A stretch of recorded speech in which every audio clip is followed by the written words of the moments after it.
Suñu Presse à la présentation, Mam Anta Diamé. Bonjour, les quotidiens du lundi consacrent leur manchette principale à la politique en s'intéressant notamment aux investitures et intrigues à mesure qu'approchent les échéances pour le parrainage et le dépôt des candidatures à l'élection présidentielle de février 2024. L'investiture du candidat de la mouvance présidentielle Amadou Ba par le Parti socialiste et l'Alliance des forces et de progrès, deux des principales formations de la coalition Benno Bokk Yakaar, et à la une de plusieurs journaux. Amadou Ba sous les traces de Macky Sall affiche Sud Quotidien, dont la une illustre d'une photo montrant le premier ministre, le leader de l'AFP, Moustapha Niasse, et la secrétaire générale du PS, Aminata Mbengue Ndiaye, les bras levés. Les partis politiques alliés ont damé le pion à l'Alliance pour la République, le parti du président Macky Sall. Ce week-end, l'AFP et le PS ont investi l'actuel Premier ministre candidat de la coalition Benno Bokk Yakaar à la prochaine élection présidentielle. Entre mobilisation, reconnaissance, hommage, engagement, promesses, les deux congrès d'investiture ouvre la campagne pour Amadou Ba, rapporte le journal. Le PS et l'AFP remettent leur drapeau à Amadou Ba, fait savoir Vox Populi en signalant que le candidat de la coalition au pouvoir est passé à l'offensive lors de son investiture. Selon le journal, Amadou Ba a assuré aux socialistes et aux progressistes de son ambition d'aller encore plus loin, encore plus vite et de faire encore plus et mieux dans la construction d'un Sénégal de progrès dans le sillage de notre référentiel programmatique, le plan Sénégal émergent, que nous devons ensemble amplifier, protéger et perpétuer, a-t-il ajouté. Bosby Le Jour évoque à ce sujet un investissement sur Amadou Ba et déclare que le Premier ministre, qui se définit comme le seul candidat du PS, a donné des gage à Aminata Mbengue Ndiaye, sa secrétaire générale, alors que Moustapha Niasse réclame une meilleure place pour l'AFP au sein de la coalition Benno Bokk Yakaar.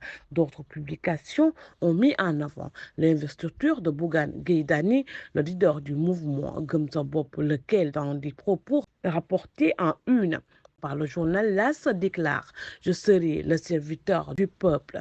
Après avoir fait le tour du Sénégal pour la collecte des parrains, le président de la coalition Gëm Sa Bopp a ainsi procédé à la présentation de son livre Tekki lors de son investiture. Cette œuvre de 124 pages résume les 24 axes de son programme, souligne le quotidien. Le Soleil s'est intéressé à la caution que déposent les candidats pour participer à l'élection présidentielle.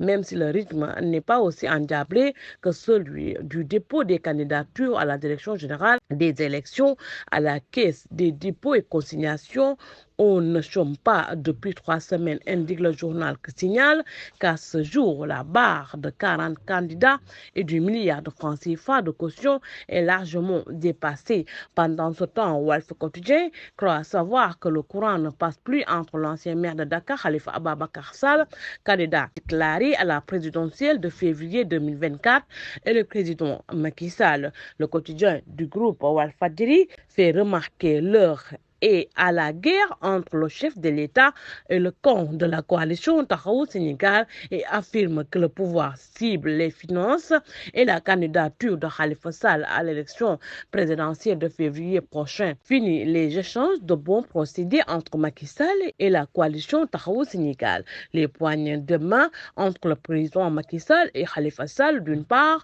et d'autre part celui de Macky Sall avec Barthélémy Diaz au palais de la République lors de l'ouverture du dialogue. C'est devenu anecdotique. Elle se conjugue désormais au passé car l'heure est à la guerre entre le chef de l'État et le camp de Khalifa Sall. Une confrontation dans laquelle le pouvoir utilise toutes les armes à sa disposition, qu'elles soient conventionnelles ou pas, explique le quotidien Walf Fadjri.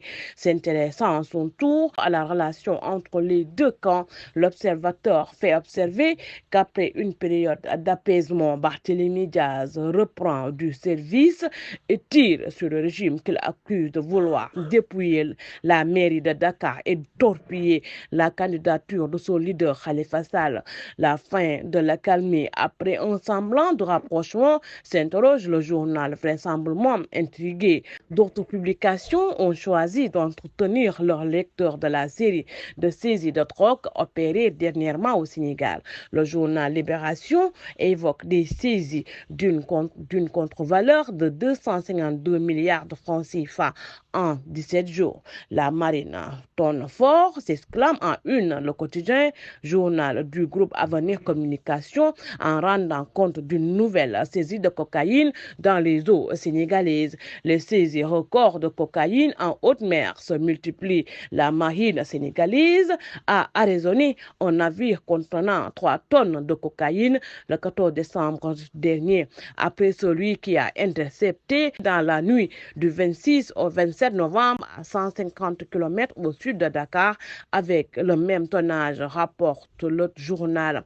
Il assure qu'il a fallu la mobilisation des différentes structures impliquées dans la répression des stupéfiants pendant plus de 3 heures pour procéder au décompte du produit dont les 7 convoyeurs ont été placés en garde à vue pour trafic présumé de drogue.